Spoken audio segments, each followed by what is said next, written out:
오후라 좀 자유스럽게 하겠습니다. 장군사님.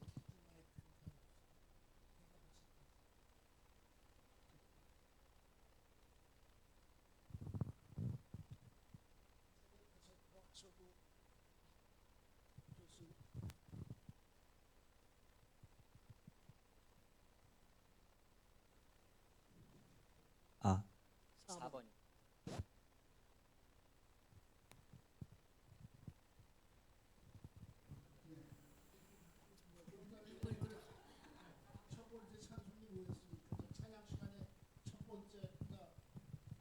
나 가진 재물 없으나. 누가 작사한 건지 그 누가 작사한 건지 알아요? 송명희 시인이 어떤 사람인지 알아요? 다들 잘 아시네. 근데 권사님 그 마이크 좀 잡고 계세요. 송명희 뇌성마비 장애인인데 보통 뇌성마비가 아닙니다. 아주 심해요. 이상해요. 동생은 멀쩡해요. 동생은 저기 장로신학대학 아마 기독교 교육관과 졸업했을 거예요. 올해 63인가 64. 왜 그 나이를 기억하냐 하면은 1994년인가 30살이었을 거예요. 그런 정도의 뇌성마비 환자는 30살 이상은 못 산다 그래서 미리 잔치해주고 뭐 제주도 구경시켜주고 그랬는데 지금 60이 넘어가지고 뭐 작년에도 무슨 50주년 기념행사하고 그랬는데 지독한 그 뇌성마비예요. 뭐 그냥 말 한마디 할래도 온몸을 갖다 이렇게 이렇게 뒤틀면서 해야 되는데 그 입에서 오늘 첫 번째 찬양 공평하신 하나님, 어떻게 그런 시가 나올 수 있었는지. 그게 1985년인가 규장문화사에서 책 3권이 나왔어. 거기에 하나님께 영광을 거기 들어있는데 그 가사 한번 읽어주세요. 그래서 제가 마이크 가지라고. 이 뇌성마비, 결혼 물론 못했습니다. 아버지는 운전기사였고 어머니는 이 공사장에서 밥 해주는 그런 거고 학교 전혀 못 갔고, 그런 그 뇌성마비 처녀가 나이 한 17살쯤에 쓴 17, 18살쯤에 쓴 시예요. 한번 읽어보세요. 그 입에서 어떻게 저런 시가 나올 수 있는지.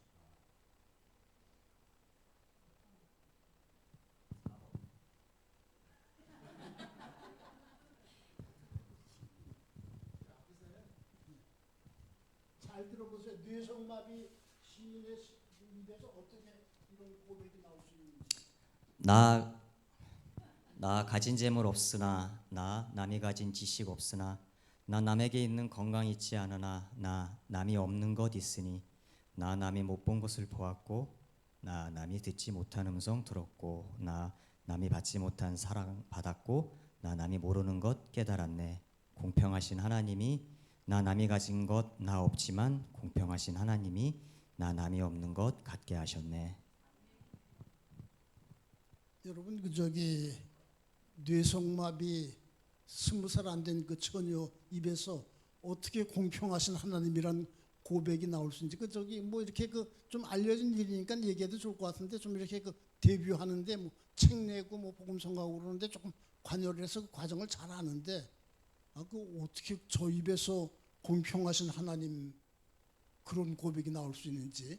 그 복음 성가가 이렇게 잘 퍼진 게 그런 놀라움이 있기 때문이에요. 오늘 첫 번째 찬양 그거 하시는 거 듣고서 이건 좀 성도들이 알아야 되겠다. 이게 아주 다 아시네요. 뇌성마비인데 보통 뇌성마비가 아닙니다. 아직 뭐 지금도 이제 건강하게 활동을 하는 것 같은데, 뭐 그냥 말 한마디 하려면 이놈이 해야 되는 그거에서 공평하신 하나님, 그리고 남이 갖지 않은 것 이렇게 내가 갖고 있다는 이런 고백이 어떻게 나올 수 있는지. 부모님은 아마 지금 다 돌아가셨을 거예요. 오늘 4.19인데 제가 안 하던 이야기 둘을 하고서 성경 공부 들어가겠습니다. 4.19하고 용산교회가 관계가 조금 있어요. 제가 교회에서 아주 조심하는 게 옛날 얘기 안 하는 겁니다. 옛날엔 일인데 제가 1950년대 중학생 때부터 이 교회 나왔거든요. 그때 얘기 안 하고 그러는 건데 그거 아마 눈치챈 분도 있을 거예요. 근데 오늘은 두 가지는 해야 되겠어요.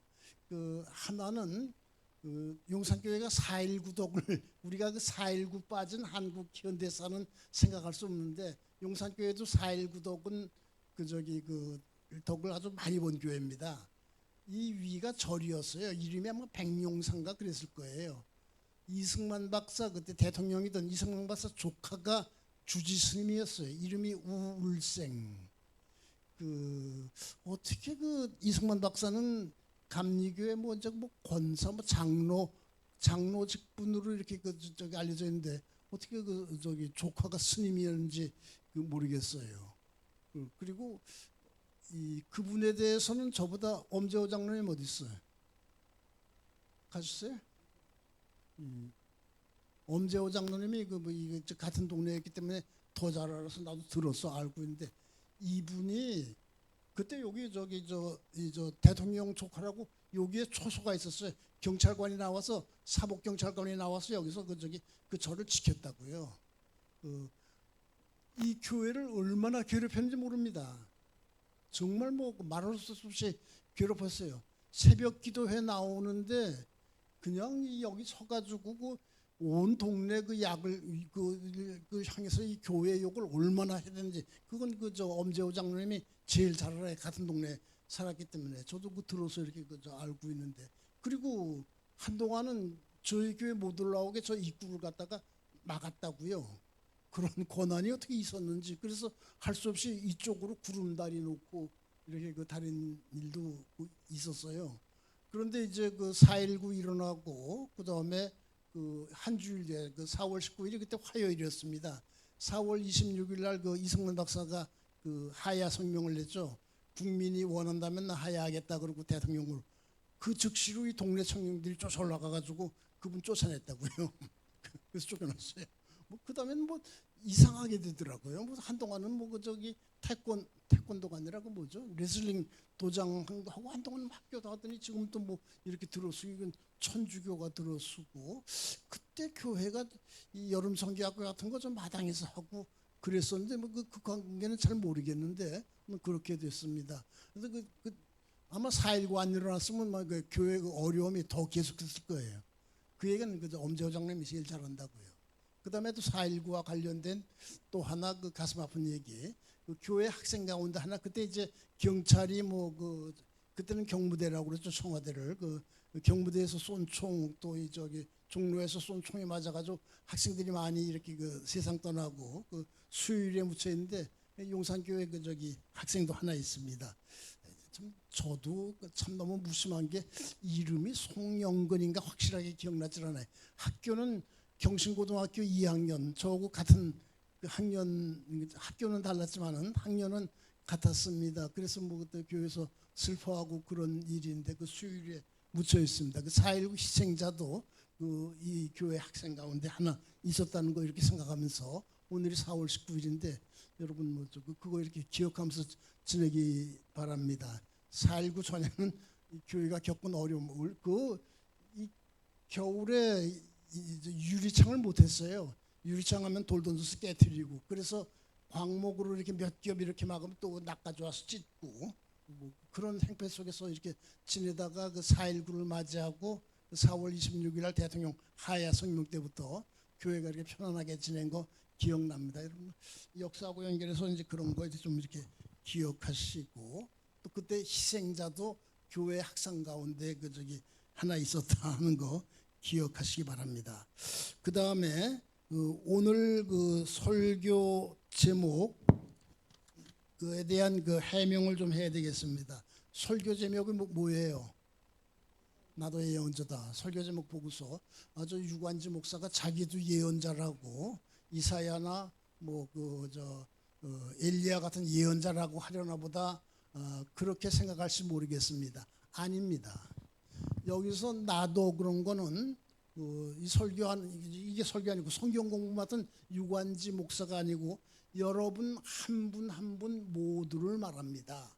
여기 계신 분 모두 그런 마음속으로 한번 나도 예언자다 이렇게 한번 이렇게 말씀해 보시기 바랍니다. 그 이유는 이 끝부분에 가서 말씀을 드리겠습니다. 앞으로 이렇게 매달 제가 이렇게 성경 공부 인도하는 순서에는 예언서를 공부를 하려고 합니다. 어떤 예언을 해야 되느냐, 예언자로 살려면 어떻게 살아야 되느냐, 그걸 이렇게 이 시간에 공부를 하려고 그럽니다. 작년까지는 제가 매달 첫째 주일에 축도하고 넷째 주일에 설교를 했어요. 제가 이 축도하고 설교를 맡은 것은 이 교회에 소속된 소속된 목사가 저 하나뿐일 때 결정된 일입니다. 이 담임 목사님께서 소속 원로 목사를 갖다가 좀 이렇게 우대하느라고 대우하느라고 그렇게 결정하신 것 같아요. 근데 그 뒤에 이제 소속 목사님이 여러분이 이렇게 됐습니다. 원로 목사님 한 분 더 모시게 되고 기관 목사님을 모시게 됐고 김병년 목사님 같이 감리회 본부에서 일하시는 목사님, 또 선교기관에서 일하시는 목사님, 감리교 소속인 학교에서 일하시는 목사님, 이런 목사님들을 기관 목사라고 보통 그렇게 말하죠. 저도 오랫동안 선교 방송에서 일하면서 기관 목사 생활 이렇게 했는데요. 소속 목사가 이렇게 여럿이 뒤에 있으니까는 돌아가면서 골고루 말씀을 전하는 것이 목사님들에게도 유익하고, 목사님들은 설교하는 게 힘들기도 하지만 설교가 빠지면 안 돼요. 제가 2월, 3월 설교 안 하고 편하게 지냈거든요. 편하긴 했는데 그 다음에 설교 준비하려니까 힘들더라고요. 목사는 그런데 영적 긴장 속에 살아야 됩니다. 또 성도들에게도 도움이 됩니다. 여러 가지 음식을 갖다가 골고루 각자가 이렇게 관심 가는 분야가 있고 전공이 있으니까 그렇게 해서 이렇게 제도가 이렇게 바뀐 것으로 이렇게 알고 있습니다. 담임 목사님, 민 목사님, 또 김병현 목사님 이렇게 돌아가면서 순서대로 이렇게 설교하는 걸로 이렇게 알게 됐습니다. 그리고 하고 싶은 얘기 하나 더 있는데, 지금 소속 목사 얘기를 했는데 여러분 용산교회는 소속 목사님 한 분 더 모시고 있는 거 알아야 됩니다. 파송 선교사님을 모시고 있습니다. 이 주보급면에 여기 이 급면에 이렇게 앞으로 나온 부분 이렇게 보면은 섬기는 이들, 원로 목사, 소속 목사, 그다음에 선교사, 배송은 괄호하고 네팔 이렇게 되어 있습니다. 저는 어느 교회 주보를 볼 때 제가 선교 기관을 오래 섬겼기 때문에 그렇게 적었지만 그 주보에 파송 선교사 아무개 이렇게 선교사 이름이 올라 있으면은 이 교회는 해외에 선교사를 파송하고 있구나, 이렇게 생각하면서 경의를 표하게 됩니다. 여러분, 선교는 교회 중요한 사명 가운데 하나죠.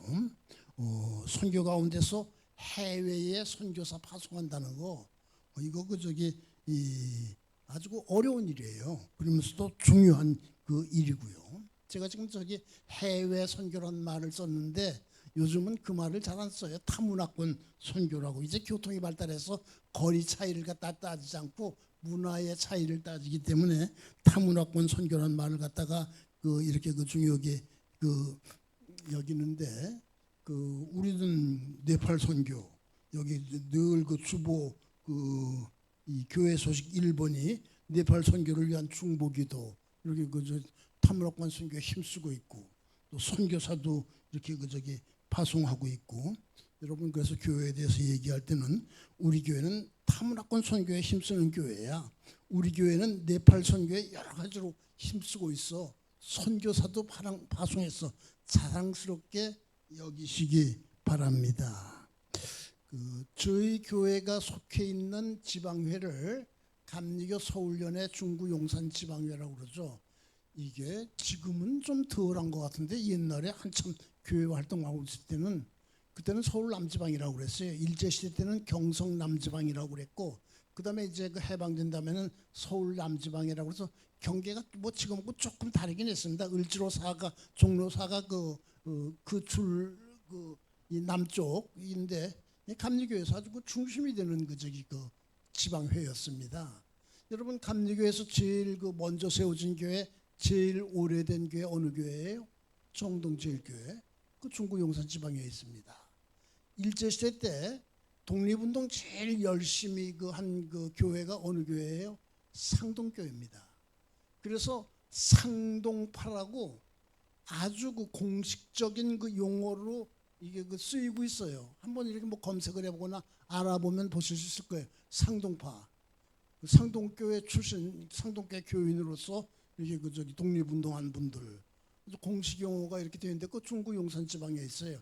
백범 김구 선생도 황해도 뿐이지만 상동교회하고 여러모로 이것저것 관계가 있고, 상동교회 한 집안이 중국에 가서 신흥무관학교라고 독립군 사관학교 같은 거 세워서 지금 중국 가는 분들 거기 찾아가고 그러죠. 그럴 정도로 열심히인데 중구 용산 지방에 있고, 그래서 옛날엔 서울 남지방 그러면 굉장히 자랑스러웠다고요. 서울 남지방 지방이 한다 그러면 어깨 으쓱하면서 가고 그랬는데, 그런 지방에서 타문화권 선교사는 몇 명이나 이렇게 파악하고 있나? 제가 한번 이 감리회 주소록 봤더니 4교회더라고요. 정동제일교회, 상동교회, 효창교회, 그리고 용산교회. 그런 지방에서 타문화권 선교사 파송하고 있는 건 4교회 뿐이더라고요. 여러분, 우리 교회가 그런 교회다. 프라이드를 좀 가져도 이렇게 좋습니다. 저는 2020년부터 용산교회 주일 오전 예배에서 한 달에 한 번씩 설교했는데, 처음에는 자유롭게 제목 정해서 했고, 2021년부터는 범위를 정해서 했는데, 2021년 상반기에는 주기도문 강해, 하반기에는 십계명 강해, 2022년에는 사도신경 강해, 2023년에서 2026년까지 3년간 로마서 강해, 이렇게 했습니다. 기억하지 못할 거예요. 지금 말을 듣고 보니까는 생각나는 것 같네. 그랬을 거예요. 당연한 일입니다. 저도 이거 다 컴퓨터 보고서 이렇게 정리하니까요. 설교를 한 사람도 확실히 기억 못하는데 들은 사람들이 제대로 기억하겠어요. 그런데 담임 목사님께서 몇 달 전에 하신 말씀 하나가 참 이런 설교하는데 큰 격려가 됐습니다. 이 설교를 이렇게 화분에 콩나물 시루에 물 주는 것에 이렇게 비유했죠. 콩나물 시루에 물을 주면은 물은 다 빠져나갑니다. 주었는지 안 주었는지도 알 수 없고, 그러나 여러분 콩나물은 이렇게 자라가지고 반찬으로 자라지 않습니까? 설교도 그래요. 기억은 못하더라도 그것이 성도들의 신앙 성장에 도움이 된다 이렇게 생각하면서 이렇게 좀 보람을 찾고 또 이렇게 또 애쓰고 그렇게 하게 됩니다. 앞으로는 이 주일 오후에 제 순서가 되면은 예언서를 공부하려고 합니다. 여러분, 구약 성경에 예언서로 분류된 성경들이 있습니다. 그리고 미리 말씀드렸는데 이미 시범을 보였습니다만, 이 시간 공부 방법, 제가 지금까지 설교란 말 한 번도 안 썼습니다. 이 시간은 성경 공부라고 그랬습니다.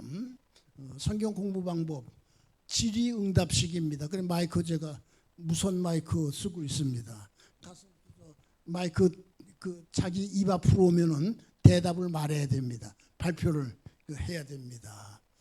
그래서 예습을 좀 해오셔야 돼요. 이 카톡에 들어가면은 용산교회 단톡방 있잖아요. 우리 조윤 청년이 애써서 만들고 있는데, 여기 제 순서로 예고돼 있으면 그거 한번 이렇게 공부하고서 지난 시간에 뭐 배웠나 제가 반드시 물어볼 거예요. 지난 시간에 뭐 했죠? 지난 시간에서 공부한 거 가운데서 기억나는 거 하나만 말해보세요. 아마 빠지지 않고 물어볼 겁니다. 거기에 대해서 대답할 준비해가지고 이렇게 오시기 바랍니다. 질문. 구약 성경의 예언서 중에 아는 것 대보세요. 이건 자유질문이니까 마이크 갈 수 없는데 큰 소리로 그 자리에서 대답해 보세요. 예, 아주 자신 넘치게 맞습니다. 제일 먼저 나오는 거. 또, 예, 또, 예, 장르는 다르네. 예, 또, 이제 다른 분. 주일 오후 성경 공부는 이런 식이에요. 예언서 중에 아는 분, 지금 이사야 나왔고 예레미야 나왔고 다니엘 나왔고 호세아 나왔고 넷 하셨나요? 에스겔도 하셨고 아모스도 하시고 장면수도 그 요엘 6가지 6은 빼고서 또 누구? 예, 미가 네. 뒤에 그 저기 그 17권 구약 성경 그 뒤에 17권인데 좀 올려 주실래요? 네, 저기 했는데 저 중에서 예레미야 애가는 그 예언서가 아니에요. 그거는 성문서, 그 문학적인 성경을 가진 성경, 뭐 시편이라든가 아가라든가 그런데 보통 예레미야에 이렇게 넣어서 이렇게 하죠. 저기 있습니다. 16권 이름이 저기 있습니다. 예언서. 저기에 대해서 공부를 하겠습니다. 기본적인 질문 하나. 저 순서는 시대 순서다. 맞아요? 이사야가 제일 먼저고 시대 순서다. 맞아요? 예, 아닙니다. 제일 먼저 제일 뭐 선배를 이렇게 찾으라고 그러면은 그 아모스라고 할 수 있을 거예요. 그게 제일 앞장 먼저 이렇게 예언 활동을 시작했는데 첫 번째 시대 순서는 아닙니다. 그냥 이게 성경을 편수하는 과정에서 저 순서대로 들어갔어요. 한번 소리내서 읽어볼까요? 자, 준비 시작.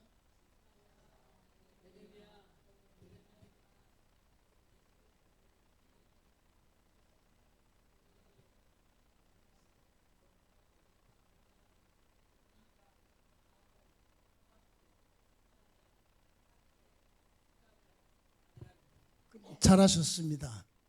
그냥 기억하기 위해서 다시 한번 해볼까요? 자, 시작.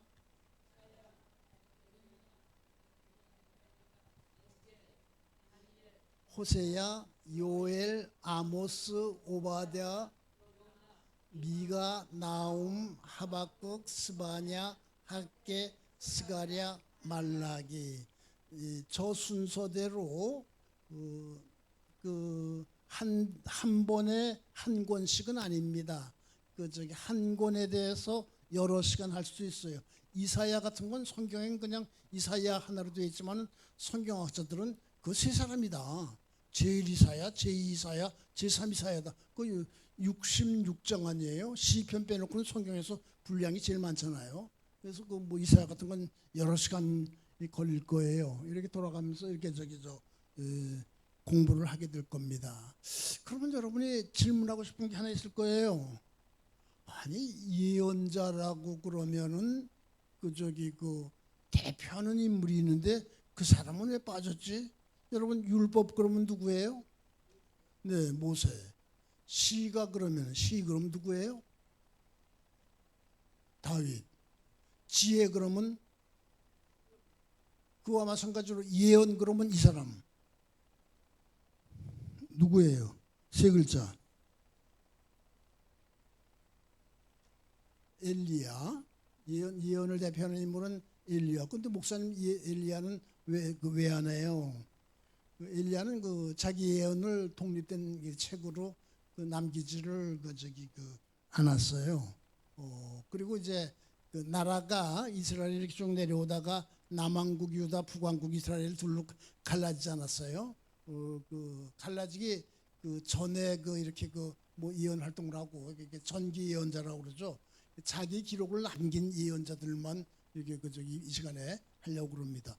자기 기록을 남긴다는 거 굉장히 중요하더라고요. 뭐 이것도 이제 많이 알려진 일이기 때문에 말씀드릴 수 있는데 제가 북한 기독교 역사 사전이라는 거 만드는 일에 동참을 했습니다. 북한에 있었던 뭐 교회 인물 사건 뭐 지역 이런 거 쭉 해서 두 권으로 해서 3,000페이지 이렇게 책 이렇게 만드는데 사실은 이제 감리교 신학대학교 교수였던 이덕주 목사님이 하시는 일을 도와드렸는데 그때 이렇게 만드는 거 이렇게 동참하면서 느낀 게 기록이 그렇게 중요하구나. 원칙이 기록이 있어야 된다. 그 입으로만 떠도는 뭐 어디에 무슨 교회가 있었다고 하더라 그건 치지 않는 걸로. 어디에 한 줄이라도 어디에 무슨 교회 기록이 있는 거. 그 원칙으로 이렇게 그 하더라고요. 그 분야 아주 그 전문가들인데 기록이 그렇게 중요하구나. 뭐그 일제 시대 그 교회의 총회록 또 감리교회는 연회록 감리교는요 이 주소록 이런 거도 재산 목록 이런 거 아주 정확하게 그 남겼다고요. 그 1938년 그 저 재산 목록이 어디에 학교 뭐가 있었고 땅이 얼마 있었고 거기 그 주소가 정확하게 그 나와 있습니다. 그 이후에는 그 교회들이 장로교도 그렇고 감리교도 그렇고 성결교도 그렇고 침례교도 그렇고 기록들이 거의 없어요. 일본이 탄압이 아주 심해져 가지고 일본이 교회를 갖다 그냥 아주 자기 손 안에 그 일본 기독교단 조선교단 저기 그 교단이라고 그랬어요. 그래서 1990 몇 년인가 그 감리교 총회에서 교단이란 말을 그 저기 쓰지 말자 하고 공식으로 결의한 일도 있었는데 워낙 그 굳어져가지고 뭐 지금도 쓰고 있는 분들이 이렇게 많은데 그렇게 하고 그 저기 한글을 못 쓰겠어요. 일본 말로만 이렇게 저기 이렇게 뭐 기록 남기게 해서 그때 그 저기 그 목사님들이 그 저기 일본말 잘 하시는 목사님들이 아주 그 저기 바쁘셨다고요. 그 저기 감리교 신학대학교 구약학 교수를 하다가 연세대학교 총장으로 오신 박대선이라는 감리교 목사님 있었는데 이분이 일본에서 공부를 했었어요.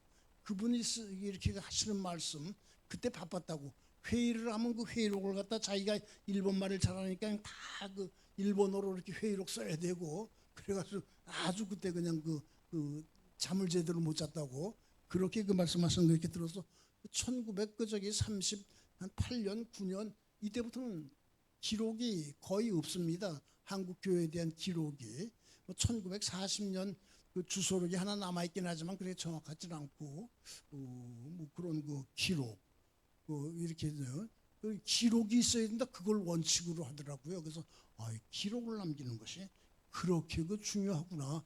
그걸 아주 깨달았습니다. 그래가지고 북한에 있던 그 교회들 기록을 이게 저기 주소 이런 걸 갖다가 다 이렇게 그 만들었는데 북한의 교회가 해방 전에 몇 개나 있었을 것 같아요. 3,537개가 있었습니다. 그렇게 그 기록 있는 말로 어디에 무슨 교회가 있었다더라 아주 그거에 능통하신 목사님이 한 분 계셨었는데 그걸 다 기록을 가지고 조사를 해보니까는 이게 사실하고 맞지 않는 게 많아가지고 그렇구나 그랬는데 그 기록에 남아있는 교회만 3,537개 남한보다 그 훨씬 많았습니다. 그 사전을 만들면서 그 북한의 교회가 이렇게 강성했겠나 새삼스럽게 깨달았어요.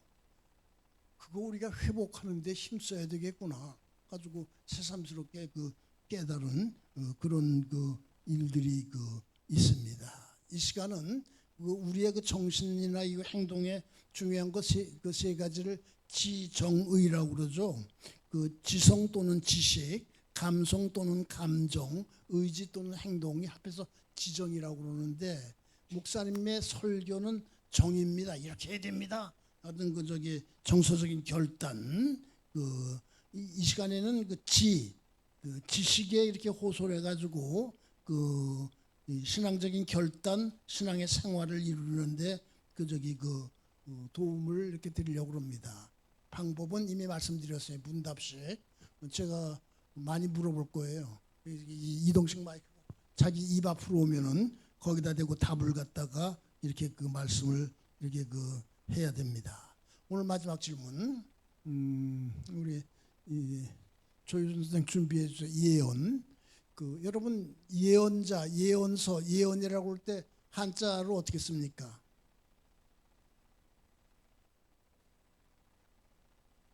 한자로 어떻게 써요? 미리 예자로 배우고 그렇게 많이 쓸 거예요. 예비한다. 저도 그렇게 알았습니다. 그런데 신학교 들어갔을 때 구약 선생님이 그 감리교 목사님, 저는 뭐 이제 여러 교파가 모여 있는 종합 학교에서 신학 공부했는데 그 예비라고 할 때 그 예자도 쓰지만은 공식 기록에는 그 예금 돈을 맡긴다. 그 이렇게 할 때 그 예자를 많이 쓴다. 그러니까 그렇게 알고 둘 다 써도 그 좋은데 이 공식 기록에는 그 맡긴다 하는 그것도 뭐 이제 미리 예자긴 해요. 그걸 이렇게 그 많이 쓴다는 걸 그 알아두는 게 유익할 거다. 그래 제가 한번 조사를 해봤습니다. 대한성서공회에서 성경을 내는 그 공식적인 기관이 대한성서공회예요. 간이 국한문 성경이라고 그 냈습니다. 그 한자 단어는 한자로 써가지고 이렇게 낸 성경이 있는데 좀 띄워주세요. 네, 저게 그 표지인데 거기에 아까 우리 조유정 천령이 애써서 접근했는데 오늘 본문 예언이라고 할 때 그 동그라미가 쳐 있을 거예요. 다 미리 예자, 미리 말한다. 그래서 우리는 예언 그러면 앞일을 미리 말하는 거 이렇게 인식이 되어 있는데 중국 한자를 나라의 글자로 삼고 있는 중국의 성경들을 조사를 해봤습니다. 중국에서 제일 먼저 나온 성경은 그 모리슨야인가 그런 것이 있는데 공식적으로 나온 건 상해판 성경인데 꽃 좀 올려주세요. 예, 저게 그 표지인데 잘 보일지 모르겠습니다만 거기 오늘 본문을 보니까 다 은행에 돈을 예금한다 쓸 때 쓰는 그 예자를 썼더라고요. 처음에 나온 성경이 중국에서는 이 자를 쓰는구나. 그 다음에 요즘 쓰는 그 한자 중국 성경을 갖다가 조사를 해봤습니다. 제가 그 중국 선교에 좀 이렇게 관계를 하고 있기 때문에 그런 걸 정확하게 알아야 되기 때문에 요즘 나온 건 저기 잘 보일지 모르겠습니다만 화합본 성경이라고 그러고 여러분 아시겠지만 그 중국 그 글자가 바뀌었습니다. 한자가 이제 너무 복잡하니까는 1950몇 년인가 그 모택동 정권 때 그걸 간단하게 만들었어요. 그래 간체자라고 요즘은 그걸 좀들 알아서 자유롭게 읽는데 옛날엔 중국에서 편지가 오면 이 잘 아는 사람한테 가서 물어봐야지 이렇게 무슨 자인 줄 알 수 있었는데 간체로 된 거예요. 저희 간체가 몇 개 볼 거예요. 성자도 다르고 그러는데 요즘 쓰고 있는 성경이에요. 그것도 은행에 그 돈을 예금한다 그럴 때 쓰는 예자를 쓰더라고요. 그 많이 깨달았어요. 예언이라는 것은 그저 뭐 이렇게 그 앞일을 말하는 뭐 그런 것만 강조하는 것이 아니라 하나님의 말씀을 맡아가지고 그거를 선포하는 거로구나. 저는 요즘 예언 참 많이 하고 다녀요. 어떤 예언하냐? 곧 통일될 거라고. 여러분 뭐 지금 통일될 것 같지 않죠? 북한이 그냥 그 적대적 두 국가론이라고 그러죠. 그냥 남한과 북조선은 아주 두 개의 국가다. 그 적대적인 관계에 두 개의 국가다. 전에는 남한이란 말 안 썼습니다. 한국이란 말 안 썼어요. 북한에서는 꼭 남조선 그랬는데 요즘은 한국 대한민국이라는 말도 쓰더라고요. 저는 그 북한서 나오는 그 신문이라든가 1차 자료를 많이 보니까는 그렇게 말하고 남한과 북한 사이에 그어져 있는 선을 갖다가 군사 분계선이라고도 그러고 DMZ라고도 그러고 휴전선이라고 그러는데 북한에서는 그 휴전선 아니야. 뭐라고 그러는 줄 아세요? 그 국경선이야. 북한의 정식 이름은 조선민주주의 인민공화국이에요. 조선민주주의 인민공화국과 대한민국 사이에 국경선이야. 공식적인 발표입니다. 그렇게 나오고 있습니다. 통일이란 말 아주 싹 뺐어요. 평양에 지하철이 있어요. 남한보다 먼저 만들었어요. 그리고 깊어요. 높이가 아주 깊은데 거기에 통일역이라고 있었어요. 그거 1979년인가 지워버리고 모란봉역.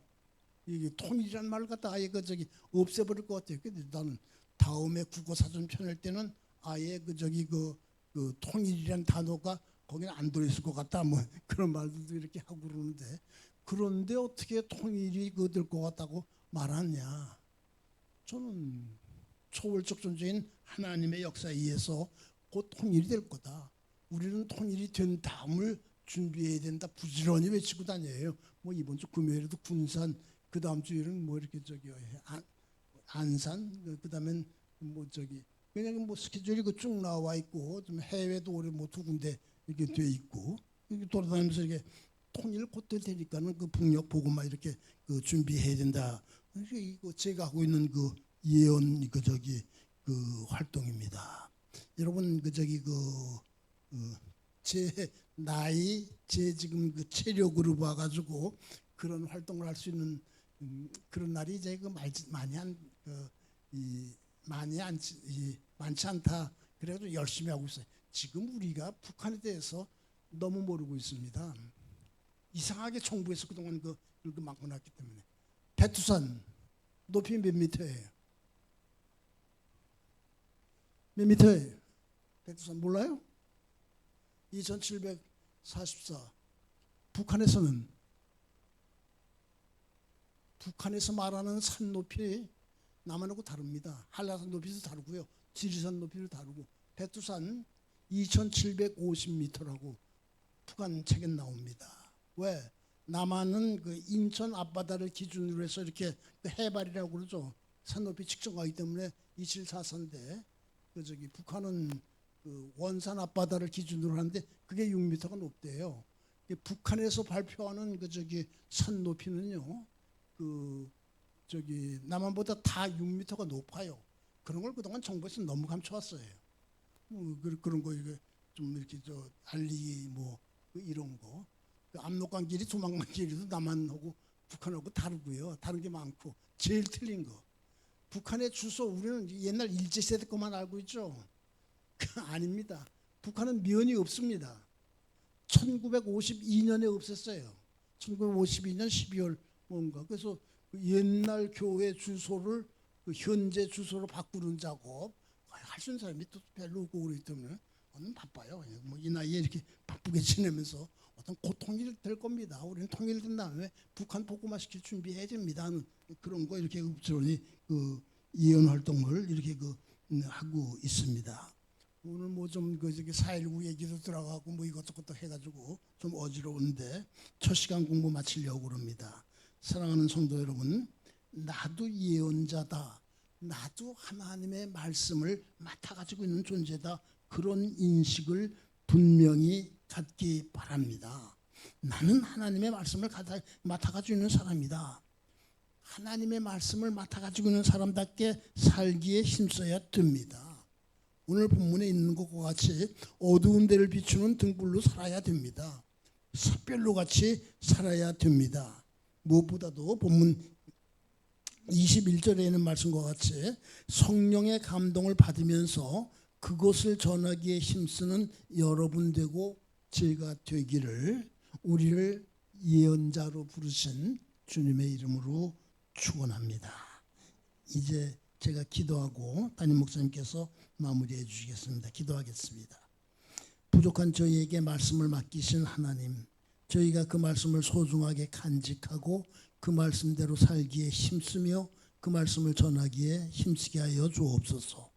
이 어려운 때를 살고 있는 성도들이 어떻게 살아야 하는지를 깨닫게 하여 주옵소서.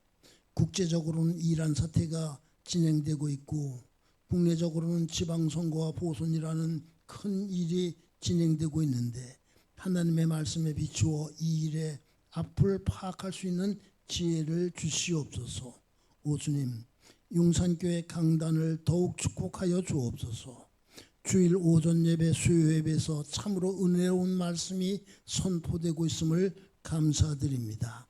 주일 오후 예배 이 강단 이제 변화가 있는데 성도들에게 큰 유익이 되게 하여 주시옵소서. 저희들에게 말씀을 맡기신 예수님의 이름으로 기도하옵나이다. 아멘.